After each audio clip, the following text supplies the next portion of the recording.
Hello guys, welcome back to another video of group theory. તો મિત્રો, આપણે અત્યાર સુધીમાં ક્લોઝર પ્રોપર્ટી એટલે કે binary operation, associativity, commutativity, existence of identity અને એક્ઝિસ્ટન્સ ઓફ ઇન્વર્સની ડેફિનેશન જોઈ. આજે એ બધી જ કન્ડિશનો પરથી આપણે જે એક્ઝામ્પલ જોયા હતા એમાં આપણે જોયું હતું કે અમુક એલ્જિબ્રિક સ્ટ્રક્ચર એટલે કે કોઈ સેટ જી અને એની ઉપર બાયનરી ઓપરેશન જે એપ્લાય કરવું સ્ટાર, જે આપણે પ્રોપર્ટી જોઈ એ બધી જ પ્રોપર્ટી સેટિસ્ફાય નથી કરતું. એમાંથી અમુક પ્રોપર્ટી સેટિસ્ફાય કરે છે તો બીજું સ્ટ્રક્ચર હોય બીજી કોઈ પ્રોપર્ટી સેટિસ્ફાય કરે છે. તો કોઈક સ્ટ્રક્ચર જી કોમા સ્ટાર લઈએ, એ જે પ્રોપર્ટી સેટિસ્ફાય કરે છે એના પરથી આપણે એને ટોટલ 4 ટાઈપ્સમાં આપણે ડિવાઈડ કર્યા છે. તો એ ટાઈપ્સ છે એ આપણે આજે જોવાના છે. તો શરૂ કરીએ ટાઈપ્સ ઓફ એલ્જિબ્રિક સ્ટ્રક્ચર.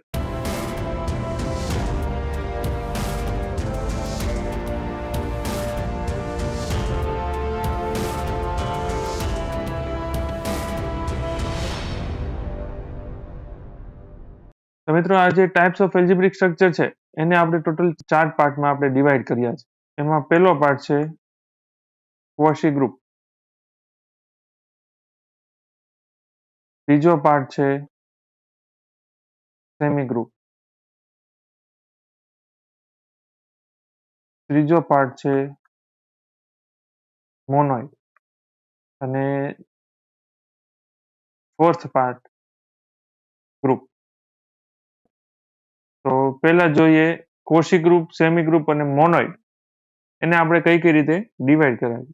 તો કોઈ હું નોન એમ્પ્ટી સેટ લઉં છું જી, એની ઉપર એક ઓપરેશન લગાડું છું સ્ટાર, કે જેથી આ સ્ટાર છે એ શું થાય, ક્લોઝર પ્રોપર્ટી સેટિસ્ફાય કરે.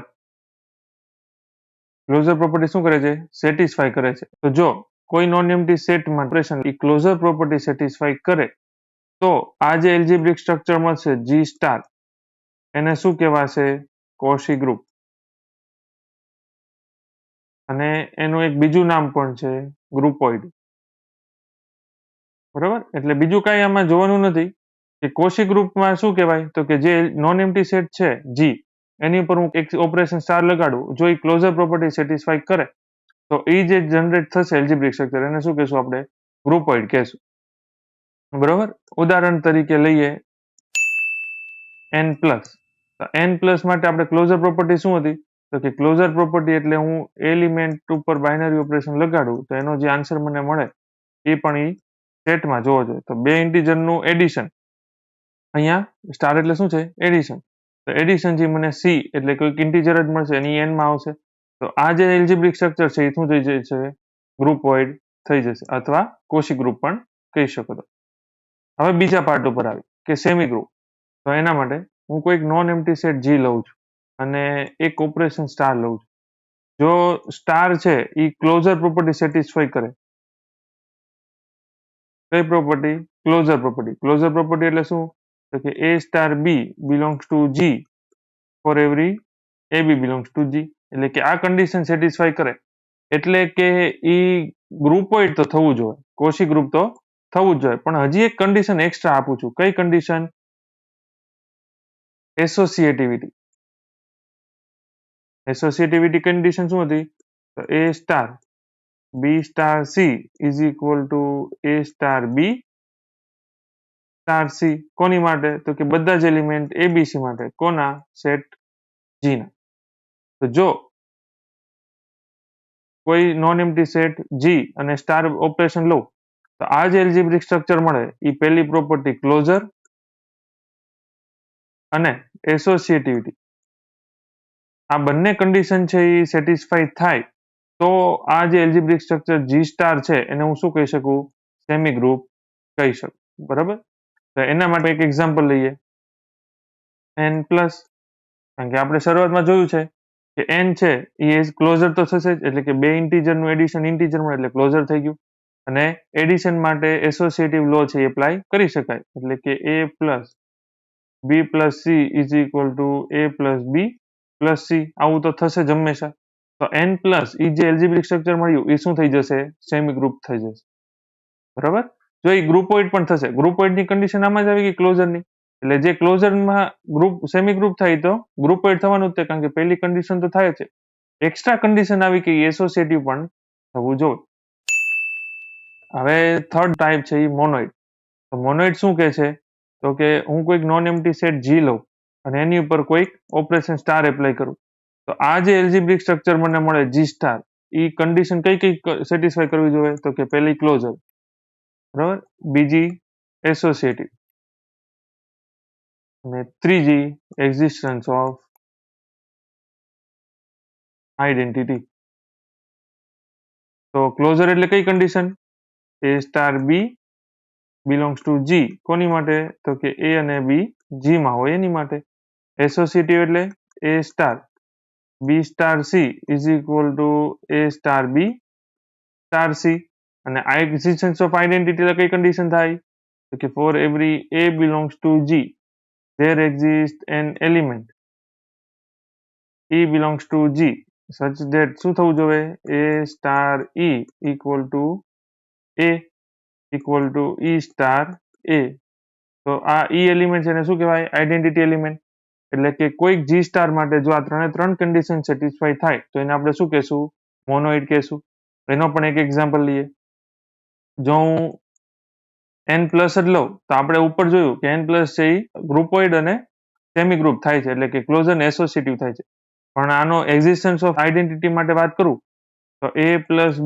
બી ઇક્વલ ટુ એ થાય એવો કોઈ બી એલિમેન્ટ મળશે નહીં બી ઇક્વલ ટુ શું થાય 0 પણ આ નેચરલ નંબરમાં આવે નહીં તો આ જે છે એ મોનોઇડ નહીં થાય કારણ કે આમાં એક્ઝિસ્ટન્સ ઓફ આઈડેન્ટિટી નથી બરાબર આવું આપણે સેકન્ડ લાસ્ટ લેક્ચરમાં જોયા હવે એના પરથી આ જે છે એ મોનોઇડ નહીં થાય આ ખાલી શું થશે સેમી ગ્રુપ થશે તો મારે સ્ટ્રક્ચર બદલવું પડશે હવે હું સ્ટ્રક્ચર લઉં છું ઝેડ પ્લસ તો ઝેડ પ્લસ છે ક્લોઝર અને એસોસિએટિવ તો થાય જ છે એડિશન માટે એક્ઝિસ્ટન્સ ઓફ આઈડેન્ટિટી આમાં આઈડેન્ટિટી એલિમેન્ટ શું મળશે 0 કારણ કે કોઈ પણ એલિમેન્ટ એ હોય એમાં હું કયો એલિમેન્ટ એડ કરું કે જેથી મને શું મળે એ એલિમેન્ટ પોતે ઓલવેઝ શું આવે 0 તો 0 છે આઈડેન્ટિટી થઈ ગયું તો જો આ ઝેડ પ્લસ છે એ ક્લોઝર પણ છે એસોસિએટિવ પણ છે અને એક્ઝિસ્ટન્સ ઓફ આઈડેન્ટિટી પણ ધરાવે છે એટલે કે આ ત્રણે ત્રણ કન્ડિશન સેટિસ્ફાય કરે છે તો એને શું કહેશું આપણે મોનોઇડ કહેશું બરાબર તો આ જે છે એ એક મોનોઇડનું એક્ઝામ્પલ છે હવે વાત આવી ગ્રુપ કે જેના વિશે આપણે ભણવાનું છે તો ગ્રુપ કોને કહેવાશે તો કે કોઈક નોન એમ્પ્ટી સેટ હું જી લઉં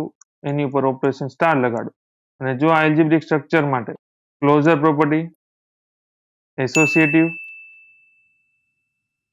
એક્ઝિસ્ટન્સ ઓફ આઈડેન્ટિટી અને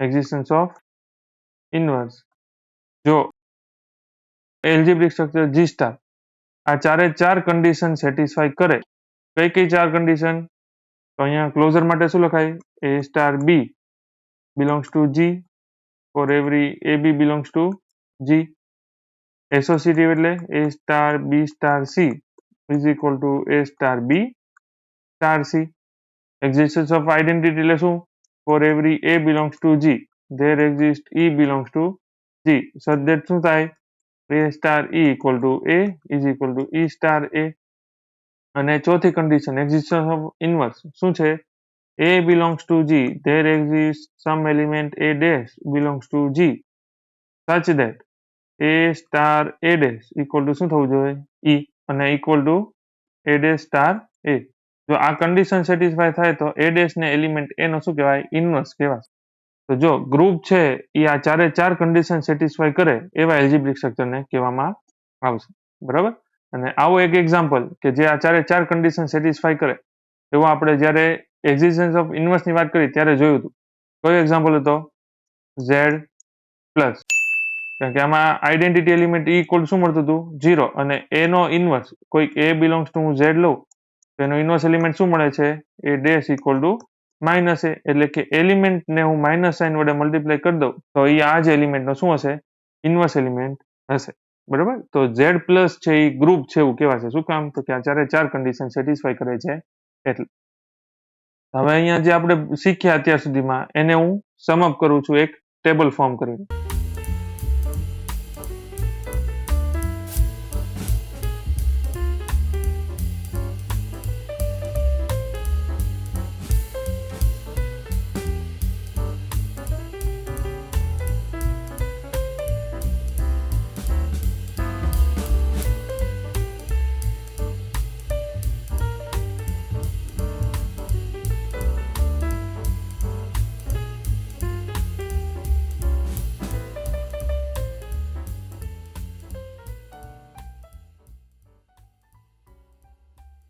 એનું એલ્જિબ્રિક સ્ટ્રક્ચર લઉં છું G સ્ટાર કન્ડિશન ક્લોઝર, પછી એસોસિએટિવ, પછી એક્ઝિસ્ટન્સ ઓફ આઈડેન્ટિટી, અને પછી કઈ હતી એક્ઝિસ્ટન્સ ઓફ ઇનવર્સ. અને અહીંયા હું લઈશ એના એક્ઝામ્પલ. પેલો પાર્ટીશન હતું કોશી ગ્રુપ અથવા એને કહેવાય છે ગ્રુપોઇડ. પછી કયો ટાઈપ હતો સેમી ગ્રુપ. સેમી ગ્રુપ પછી આપણી પાસે કયો ટાઈપ આવ્યો હતો મોનોઇડ. અને લાસ્ટ જે મોસ્ટ ઇમ્પોર્ટન્ટ પાર્ટ છે એ કયો છે ગ્રુપ. પેલું ટાઈપ આવ્યું કોશી ગ્રુપ. કોશી ગ્રુપ અથવા ગ્રુપોઇડ કોને કહેવાશે જે algebraic structure closure property satisfy કરે એને શું કહેશું આપણે કોશી ગ્રુપ. અને એનું એક એક્ઝામ્પલ છે n+. હવે સેમી ગ્રુપ, તો સેમી ગ્રુપ માટે મિનિમમ ક્લોઝર થવી જોઈએ અને એસોસિએટિવ થવી જોઈએ. એક્ઝિસ્ટન્સ ઓફ આઈડેન્ટિટી કે ઇનવર્સ એ થાય કે ના થાય, પણ જો આ બે પણ કન્ડિશન સેટિસ્ફાય થઈ જાય તો એને આપણે શું કહેશું સેમી ગ્રુપ. અને એનું પણ એક્ઝામ્પલ છે n+. તમે બીજા પણ એક્ઝામ્પલ લઈ શકો છો જે આપણે અહીંયા શીખ્યા છીએ એક્ઝામ્પલ હું અહીંયા લઉં છું. થર્ડ ટાઈપ એવું મોનોઇડ. મોનોઇડ એટલે કમ્પલસરી 3 કન્ડિશન આવી જોઈએ. કઈ કઈ ક્લોઝર, એસોસિએટિવ અને એક્ઝિસ્ટન્સ ઓફ આઈડેન્ટિટી. ઇનવર્સ મળે કે ના મળે એનો કોઈ ફેર પડતો નથી, પણ આ 3 કન્ડિશન પણ સેટિસ્ફાય થાય તો એને હું મોનોઇડ કહી શકું. અને મોનોઇડ માટે આપણે એક્ઝામ્પલ લીધો તો Z+. બરોબર. અને આમાં તમે Z મલ્ટિપ્લિકેશન પણ લઈ શકો, કારણ કે આમાં મલ્ટિપ્લિકેશન આઈડેન્ટિટી 1 મળશે પણ એનો ઇનવર્સ નહીં મળે. એટલે જો આમાં ઇનવર્સ મળે છે ને આમાં મળતો નથી. અને લાસ્ટ ટાઈપ ગ્રુપ. ગ્રુપમાં શું છે તો કે આ બધી જ condition existence of identity inverse પણ થવી જોઈએ, ક્લોઝર ને એસોસિએટિવ પણ થાય તો એને શું કહેવાશે ગ્રુપ કહેવાશે. અને એનો ટાઈપ છે એ Z+. બરોબર. આ એક્ઝામ્પલ લીધા છે. ગ્રુપ છે એના ઘણા બધા એક્ઝામ્પલ છે, એમાંથી આપણે જે શીખ્યા છે એમાંથી મેં લીધો Z+. તો હવે જુઓ કોશી ગ્રુપ છે એમાં ક્લોઝર પ્રોપર્ટી બધામાં સેટિસ્ફાય થશે. બરોબર. તો અહીંયા હું ગ્રુપોઇડ લખું છું. ગ્રુપોઇડ છે એની કન્ડિશન બધામાં સેટિસ્ફાય થાય છે. હજી એની ઉપર હું એક કન્ડિશન એપ્લાય કરી દઉં કે એસોસિએટિવ, જો આમાં એસોસિએટિવ થાય પણ અને ના પણ થાય, પણ હું કન્ડિશન એક એક્સ્ટ્રા કરી દઉં કે એસોસિએટિવ થવું જ જોવે, તો એ મને શું મળશે સેમી ગ્રુપ મળશે. બરાબર. તો સેમી ગ્રુપમાં જો એસોસિએટિવ થાય જ તે, આમાં ના પણ થાય એવા પણ એક્ઝામ્પલ આવશે, એટલે આ શું થાય એનો સબસેટ થશે. હવે સેમી ગ્રુપ થાય છે એટલે કે ક્લોઝર અને એસોસિએટિવ થાય છે. હજી એમાં એક કન્ડિશન એપ્લાય કરી દઉં કે એક્ઝિસ્ટન્સ ઓફ આઈડેન્ટિટી મળવું જોઈએ, તો એ મને મોનોઇડ મળશે. શું મળે મોનોઇડ. અને મોનોઇડ છે એ સેમી ગ્રુપ અને ક્લોઝરનો શું થાય સબસેટ થાય, કારણ કે આમાં એવા જ એક્ઝામ્પલ હશે કે જે એક્ઝિસ્ટન્સ આઈડેન્ટિટી મળતી હોય, આમાં ના પણ મળે એવા પણ એક્ઝામ્પલ હશે. અને આ બધા જ નો સબસેટ એટલે કે મોનોઇડનો પણ સબસેટ શું થશે ગ્રુપ. તો ગ્રુપ છે એ મેઇન ટાઈપ છે કે જે આ 4 કન્ડિશન સેટિસ્ફાય કરે. તો સિમ્પલ વસ્તુ છે, તમે એક્સ્ટ્રા કન્ડિશન એપ્લાય કરતા જાઓ કોઈ સેટ ઉપર તો એ શું થઈ જશે એનો સબસેટ થતો જશે. અને એ જ રીતે ગ્રુપ છે એ મોનોઇડ, સેમી ગ્રુપ અને ગ્રુપોઇડ આ બધાનો છે એ સબસેટ થશે. બરાબર. તો આ જે છે એ ટાઈપ્સ હતા એલ્જિબ્રિક સ્ટ્રક્ચરના. તો નેક્સ્ટ લેક્ચરમાં આપણે ગ્રુપની ડેફિનેશન અને એનો એક એક્ઝામ્પલ જોશું, અને પછી આપણે ગ્રુપ થિયરી માટે જે મેઇન થિયરમ્સ છે બધા એનું વેરિફિકેશન અને પ્રૂફ જોશું. Thank you for joining.